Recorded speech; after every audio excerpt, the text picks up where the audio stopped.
We hadn't truly connected in a long time. Conversations had become rare, and when they did happen, they felt forced, more like choreographed routines than genuine exchanges. The warmth in our marriage had slowly faded, replaced by an exhausting quiet. What remained were the small irritations, a cluttered sink, forgotten bills, uneaten meals. We had grown distant, like roommates burdened with unspoken grief, too tired to confront it. That evening, the tension finally snapped over something so small. I asked her to grab groceries since I'd been clocking in extra hours all week. She scoffed, eyes filled with disdain, and said, "Why don't you actually do something for once? Go take a walk or something." Then she slammed the door, leaving me alone in the hallway, her words hanging heavier than the silence that followed. I didn't yell or try to chase after her. I just stood there, strangely numb. It felt like something inside me quietly cracked, not in anger, but in exhaustion. I did exactly what she said. I picked up my jacket, stepped outside, and began to walk. No phone, no wallet, no destination, just the need to breathe. The night air felt sharper than I remembered. The streets, though familiar, looked different now that I wasn't rushing through them. I passed homes with lit windows, strangers walking dogs, the hum of life continuing around me. Each step felt like I was unfastening something tight around my chest, layers of resentment and fatigue falling away. I eventually found myself at an old park we used to visit, a time when we laughed easily, spoke with affection, and held hands without hesitation. I sat down on a bench and listened to the quiet.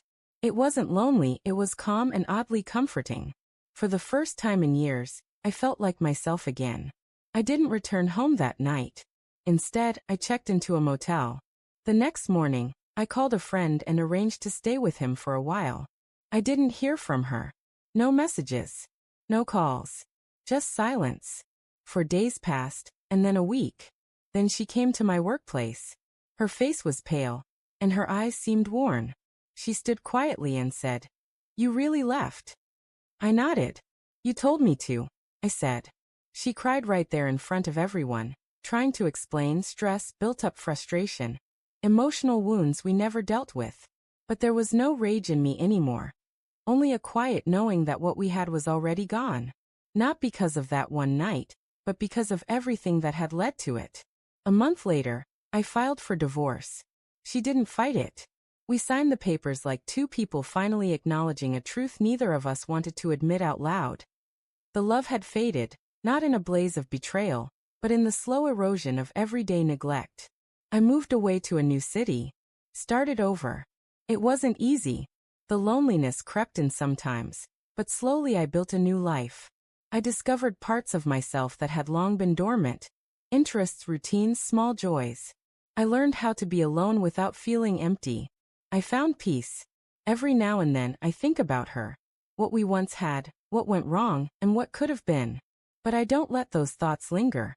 That night, when I walked out the door, I wasn't just leaving the house. I was choosing myself for the first time in a long time.